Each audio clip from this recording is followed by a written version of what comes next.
My name is Carolyn Stegman, and I'm a volunteer for MAC, which means Maintaining Active Citizens. It's your area agency on aging, run by a 16-member board. It's a nonprofit organization representing all the counties of Dorchester, Somerset, Worcester, and Wycomico County. I retired from MAC very recently, but I find myself wanting to volunteer because the older that I get, the more I want to be affiliated with an agency that is an advocate for elderly and for elderly issues. And today we're going to talk about an elderly issue which is particularly interesting to me and also very sad in our society, and that's elder abuse, which is much more common than we would think.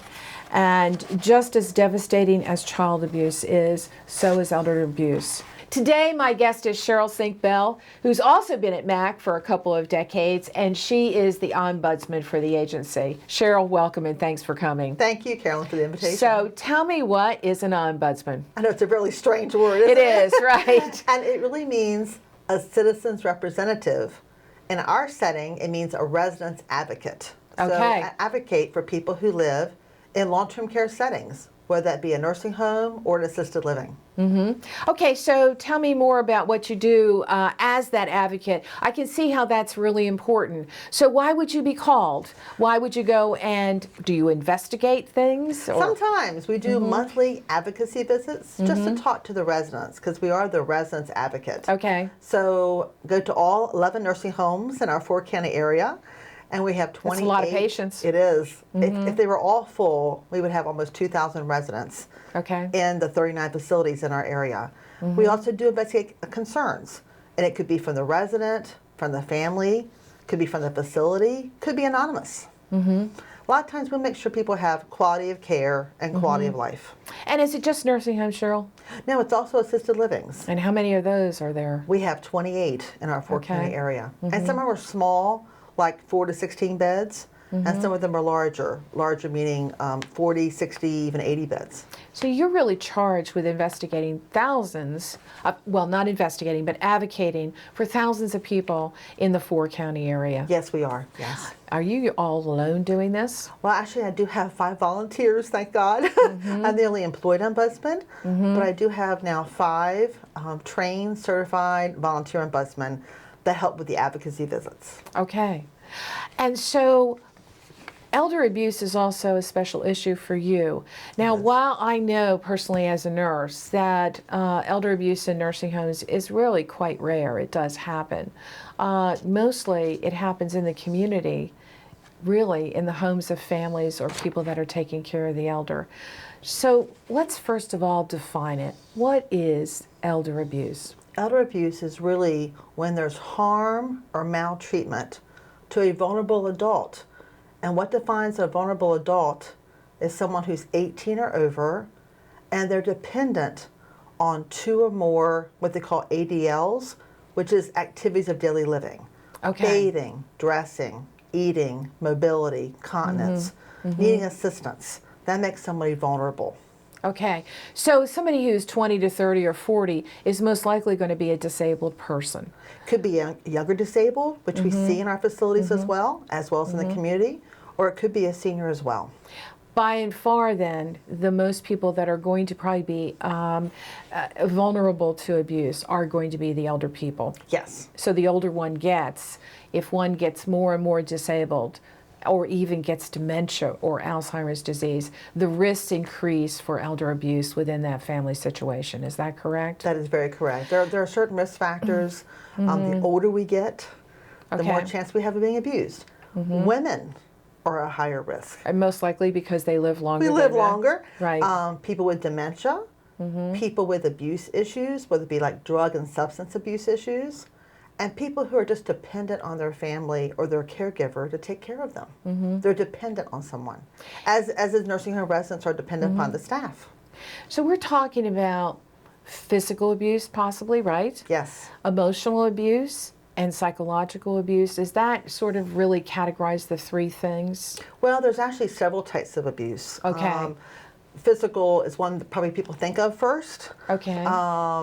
People think of the hitting, the slapping, the kicking, the bruises, the rough treatment. I think the misconception, though, for a lot of people, those, there has to be a mark. There has to be something to show that physical sign. And there may be a physical sign, but there doesn't have to be for it to be physical abuse. Okay. If somebody has experienced pain, and it might be temporary pain, if somebody just felt like they were mishandled, it was too rough, it was too quick, it was, you know, it might not even been intentional, but it might have happened. You know, so people always think of physical, I think, first, but I actually think that emotional abuse probably happens more often.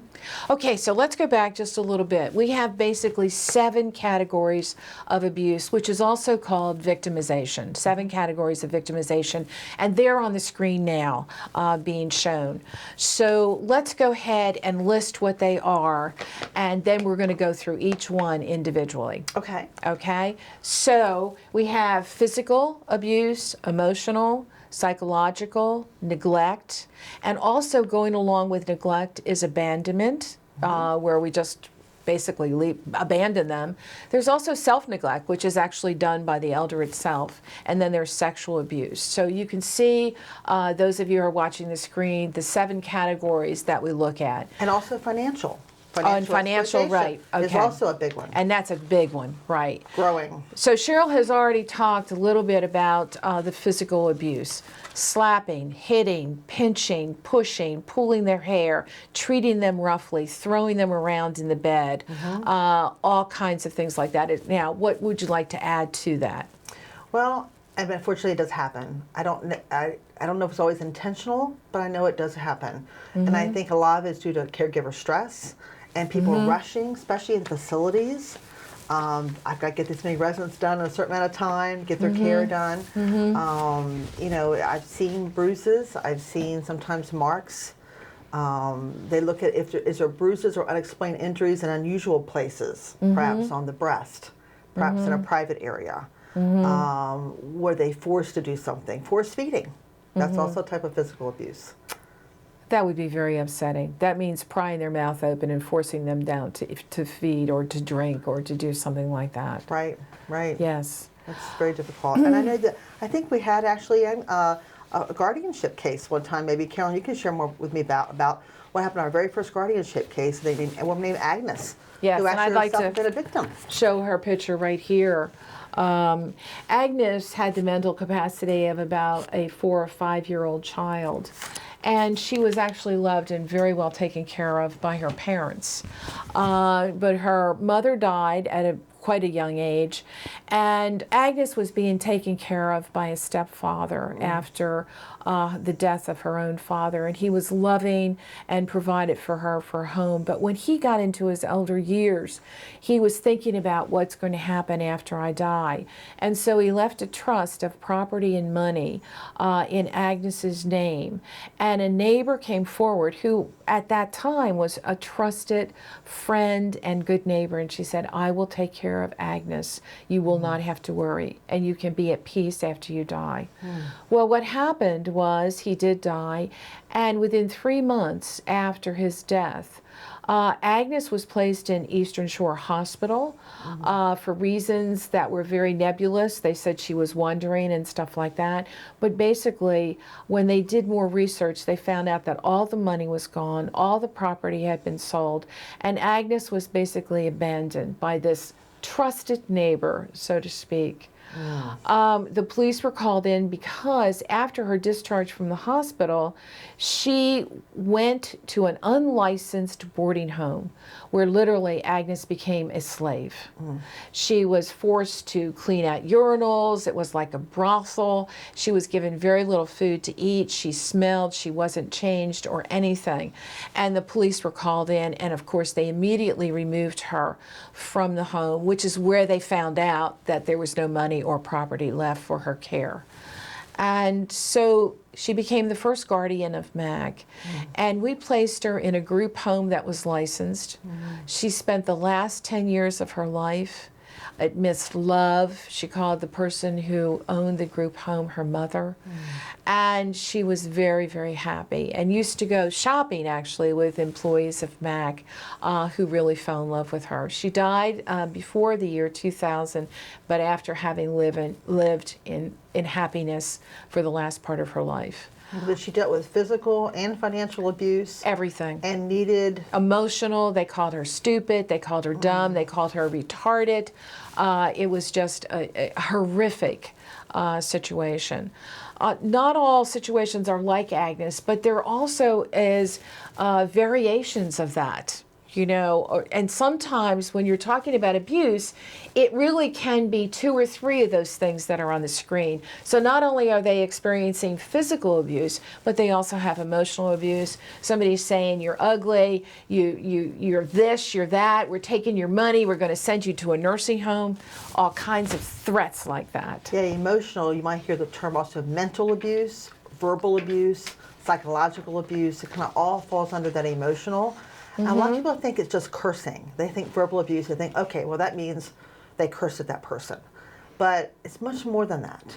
It's if somebody's threatening someone, as you mentioned, humiliating, embarrassing, making them feel small, making them feel very little about themselves. It could be not just what they say, but how they say it. They're yelling at them. They're calling them stupid, as you mentioned.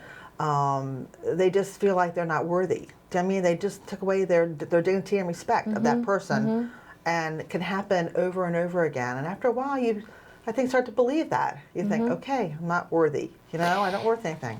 And when you think about it too, Cheryl, it really mirrors child abuse, because what you're doing is you're talking about someone who is vulnerable, right, who cannot stand up for their own rights, who cannot advocate for themselves. And an elder person with dementia or with debilitating disease of some way cannot also do that. They cannot advocate for themselves or stick up for themselves, and they become very vulnerable to this type of thing. And that, coupled with, as you said before, stress in the house, as we look at people that are sandwiched between their parents living with them, and they're still raising children. And in this economy where money might be tight, or even space might be tight. And then maybe coupled with the fact that the elder person needs a bath, and they're saying, no, I'm not taking a bath. And they themselves become belligerent sometimes. And sometimes all this together, money, space, stress, and the belligerence of the elder, can lead to a perfect storm. Oh, yes, and definitely. then an acute event. Yes, and I think a lot of people, especially seniors, deal with that situation at someone's home in the community because they hold over their head, well, you know, if you don't like it, I'll just put you in a nursing home. And because nursing homes have such a bad reputation a lot of times, verbally, people have heard stories, are afraid, they're like, oh, I'd rather stay here. They go to a nursing home, and they're afraid to speak up. They're afraid to say anything, and a lot of seniors don't like to complain. Right. They're just like, okay, it's the way it is. Well, they get scared too, they get as scared. You say. Now, are nursing homes getting a bad rap? I did know there's more cases in the community than there is in nursing homes. I mean, it's still a problem. But, you know, I think nursing homes sometimes do get a bad reputation because only about 6% of the seniors live in nursing home settings. Majority of seniors are in their own homes or with a family, or they're in the community setting. And along with that statistics, only 6% of abuse cases are from nursing homes. Right, right. And most of them, 90% and 90% plus, are from the family, right in the home. Yeah. Or somebody that they live with. So usually, most of them are by a spouse, or by an adult child, or by somebody who lives with them who's been close. Like this neighbor with Agnes. Right, paid caregiver. Right, a paid caregiver in the home. Could be a neighbor, could be, it's not usually a stranger, it's usually someone they've known and trusted. So that makes it harder. Yes. You know, I'd be embarrassed to report that my loved one did this to me. You know what I mean? I'd be really scared to do that. So it's very hard. And we don't know really how big the problem even is, for sure. You know, it used to be, the literature said that about 1 in 14 cases were reported. Now they're saying 1 in 10. But that they somehow experienced some type of abuse. But, you know, it could be bigger than that now. We don't Can you know how many imagine cases are only unreported. 1 in 10 cases are reported? That means 9 go unreported because people are scared, because neighbors don't want to get involved, because loved ones don't even want to get involved or whatever. So if we're looking at 1 million people or more abused that is reported, we're looking at many, many more millions of elderly people that are not reported that are being abused in some way. Yeah. And as the baby boomers age and we have this big bulge in the population, we can probably expect that that's going to increase. Yes. Let's move on to financial. Boy is right. Financial has become growing in the community. That's where Adult Protective Services is getting many more calls, many more referrals, where, you know, someone's made to sign something, they don't know what they're signing, they're taking their checks, they're using their credit cards, there's scams out there, people getting calls and saying, oh, your roof needs to be fixed, or your grandson's in jail, and you need to send money to get them out, or you need to send us money to fix this roof. And people believe it. And so they're being taken. Their money's being taken. Yeah. And then sometimes when they want to apply for, say, medical assistance in a nursing home, they think they've got money to pay for it privately. They find it's gone. There's no money. It's gone. And you know that I've often heard about people walking in the bank, a younger person with the grandmother or grandfather walking in, cashing a check, whatever it might be, a pension, a Social Security check or whatever, and then pocketing half that money and giving it, or all of that money. So much so is this a problem that bank tellers now in Maryland, correct, Yes. are mandated to report if large sums of money are taken out of an elder's bank account by somebody they love or trust. They know that customer. They've known that customer for usually a long time. So all of a sudden, like, so the young person's taking money out, that puts up a red flag. So there's a program called Project Safe that was designed a few years ago to try so banks can report this to law enforcement and to APS so that they can follow up on investigation, because they know it's happening, and it's happening more and more in the community. And sometimes we also see where one family member who maybe is doing most of the caregiving or whatever, inadvertently is just taking more money because I deserve it, because I'm taking care of this person, Right. or because I've had a hardship. And the person, again, does not know that that's happening. Or sometimes they're abused verbally by saying, I deserve this because you're such, you know, a burden to me, and all kinds of things like that. There was a real classic case a few years ago on TV, on social media, talked about Mickey Rooney. Remember Mickey Rooney? Remember the old child actor? I remember him. And he himself said, look, if it can happen to Mickey Rooney, it can happen to anyone. Where he himself was the victim of financial exploitation by a family member. Exactly. In fact, I have here a statement. And he said, but even with my success, my money was stolen from me by someone close. I was unable to avoid becoming a victim of elder abuse. And he said, you may not be able to make rational decisions at some point in your life. And what other people see as generosity may, in reality, be the exploitation and manipulation and, sadly, the emotional blackmail of older, more vulnerable members of the American public. I know because it happens to me. Again, I'm quoting Mickey Rooney from 2011 appearance before a congressional committee. My money was taken and misused. When I asked for information, I was told I couldn't have any of my own information. I was told it was for my own good and that it was none of my business. I was literally left powerless. He gave us such a strong testimony, personal testimony to the Senate and to hearings, trying to get legislation action on this problem. Because, you know, again, if it happened to him, he says, look, it could happen to anybody. Exactly. And he's right. Exactly. He's totally right. It can happen within families, and people, part of the family knows it's happening, and part of the family has no clue it's happened until much later. Exactly. And maybe then it's too late. The property's gone or whatever. Right. Tell me about sexual abuse. Is that a problem, a big problem, or is that? It happens. I don't know how much it happens in the community. As an ombudsman, I've had like 3 cases of this in 16 years. But it's not just what people think of rape, you know, and that kind of attack. It's inappropriate touching and without consent, or someone who cannot give consent any longer. And it could be other things that happen. And it's not always staff to resident. Sometimes it's resident to resident. Sometimes it's visitor to resident. Sometimes the facility protects that resident from that visitor. So I know it happens. How much happens in the community, I do not know. But we've had a few cases in facilities in our area over the 16 years. But again, it's like educating people when they say no or can't give consent. Absolutely. There should not be a relationship. No. Right, exactly. Or they cannot. Again, with dementia, that means they cannot give consent. Correct. Right. Okay. Now, there's two other categories that I want to look at too, and that's neglect and abandonment. So let's go. What is neglect, and why is that elder abuse? Neglect is I'm lacking for you, making sure you don't have what you need. You're not getting the food you need, the medicine you need, the care that you need. It's not providing the goods and services and the care and the medical treatment that someone needs.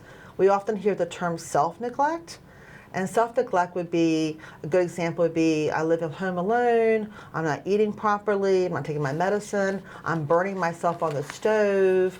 I saw a case where someone burned themselves with hot coffee and actually had burns on their legs and didn't get it treated. The home is in perhaps deplorable condition because they cannot any longer meet their own needs. Okay. But it could be neglect by a family member or a caregiver or a friend, and it could even be neglect in a nursing home. And people say to me, well, how can there be neglect in a nursing home? Because, you got all that staff there. But the examples I give is like people aren't being turned, repositioned. They're laying in feces or urine. Their call bells not being answered. They're not having their pain medication, their pain needs addressed, pain not management. getting enough water. People are dehydrated. They're getting urinary tract infections. So neglect can happen, as well in a facility. So if somebody has dementia or is debilitated, most of that neglect will be coming from other sources. In other words, just not taking care of them, not turning them, not bathing them, living in squalor. Yeah, we had a horrible case in our community several years ago that was, well advertised, and unfortunately, and hit the media, hit the papers and TV, and where a family was living together in our area, and there was several generations there. There was an older person, there was a spouse, there were children, there were grandchildren living in this household, and the older lady was laying in a bed and very small, emaciated, like 80 pounds of her, and had a really terrible wound on her body. And it was not being fed, given nutrition, medication for the wound. She was almost like stuck to the bed. That's how bad it was. Oh, yes. And those are dramatic, but again, there's all kinds of variations and even subtleties that we don't see. Right. Because if the blankets are over the person, you don't see they're emaciated. You don't see the bed sores and things like that. They look okay. I think it was hidden for a long time. Where would you place hoarding? Hoarding is really almost like a self-neglect, but it's really a psychological disease, they're not saying. Really, it's almost like a mental illness that people have. Just like depression, anxiety, hoarding falls into that category now. I went into the apartment of a hoarder one time, and literally it was a path to a chair. She couldn't lay on her bed because it was just piled high with things, which included rat feces and all kinds of things like that. But that doesn't mean it's abuse or neglect, because if I'm alert and oriented, I have a right to make bad decisions. That's right. So it might be that I choose to live in an environment like that. Right. And you might have APS investigate that and say there is no abuse or neglect. Right. Unless, in this case, it was an apartment and it became a fire hazard for other residents and so on like that. Yeah. And also the sort of stereotype story of the little old lady with 22 cats. Right. She can't turn one down, and all of a sudden they're all over the place, and feces and urine, again, a typical thing of self-neglect. Right. And what about abuse of alcohol and drugs? We probably see that a lot too. Prescription medication even. People do abuse medication, that kind of thing. I think a lot of it is educating people, make sure they know and who to report to, and educating. And you mentioned abandonment a while ago. It used to be they used the term granny dumping, like somebody perhaps just took them to the emergency room at the hospital and took off. And I've seen people sometimes do that with nursing homes. They admit their loved one, and then they're never to be found again. Yeah, exactly. Granny dumping usually takes place on a Friday night. To give the family a weekend. What MAC does in a case like that is try and we'll put them in a nursing home for the weekend until we find the family, usually on Monday. And then it comes to education. and trying to help the family to realize that it was the straw that broke the camel's back. They had it, and a cork was like coming off a champagne bottle, and they couldn't take it anymore, and they didn't want to strike out, so they put their elder loved one in a safe place, the hospital, and just said, I have to get away, although they didn't tell the hospital that. So we see that. So let's get to the point of the treatment of abuse and intervention. What are some of the concepts that we want to look at? Well, people need to be educated. People, yes. I think knowledge is power, right? So people need to know what is abuse and what are the different types of it and who to report it to.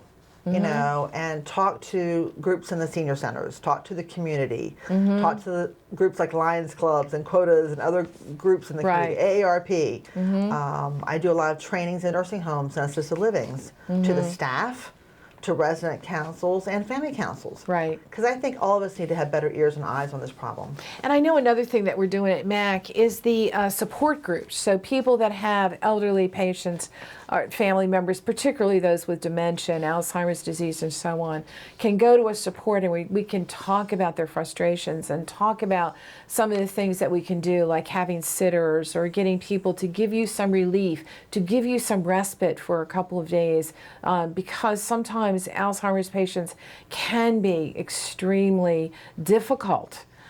They can be paranoid, they can shout, they can even be violent sometimes. Oh, yes. And the family becomes at a loss on how to deal with it. And so intervention and education become key, and also to intervene. Yeah. So what do I do if I were to suspect a neighbor or somebody like that was abusing a loved one? Where do I go? And I'm scared, by the way. Do I have to give my name? No. You could report things anonymously. If that senior lives in the community setting, in their own home, your neighbor, you could report it anonymously, any place, anybody can. And it goes to the local Department of Social Services in your county. And that phone number is on the screen now. Thank you. And they have a division called Adult Protective Services. Just like there's Child Protective Services, there's Adult Protective Services. Okay. And it can be anonymous, and APS will investigate, okay? Once you make that referral, they're not going to get back to you with their findings, though, okay? It's pretty much given to them at that point. APS works closely with the law enforcement together on some cases, and if they feel it is verified, often is given to the state's attorney's office to prosecute and go further with this. And such as remove that elder person from the home. Exactly. Right. Exactly. And if it's in a nursing home or assisted living, they may also call myself as the ombudsman at MAC. Okay. We serve those in the 4 counties. And that number's on the screen now too. So I will investigate any allegations of abuse. In fact, the nursing home themselves are responsible to do a self-report. If there's an allegation of any type of abuse or neglect, they have to do an internal investigation as well. And they're required by regulations to report that to law enforcement, the Office on Aging, and the state surveyors, which we call Office of Healthcare Quality, OHCQ. So there has to be, there's a process in place. It's taken very seriously. Okay. And they're not all verified, but you know, some And are. it goes without saying that people like me, a registered nurse, and social workers and other healthcare professionals are mandated to report abuse cases if they suspect it. Yes, as a nurse and social worker, they are. As the ombudsman, as we are a residence advocate, we have to actually have permission from the resident to proceed with the investigation if they want us to, okay? Because sometimes residents will say, oh, honey, I don't want to get so-and-so fired. I don't want to cause any trouble. And we have to let education explain that it's not only to benefit them, but hopefully to benefit the whole facility. So we don't want this to happen. If it happens to you, it can happen to someone else. We don't want that to happen. So hopefully we've learned something today about what is elder abuse, who's at risk, how many, and what are the types of victimization. But most importantly, again, to who you can call, how you can get help for that person. It is a problem. It is a problem that we can intervene and save the life or the quality of life of an individual older person. Please do get involved. Please do look around. Please do make the phone call, even if you're unsure, so it can be investigated and we can go in there and intervene. For MAC, Thank you, Cheryl. Thank you. I'm Carolyn Stegman again. Thank you for listening. Take care.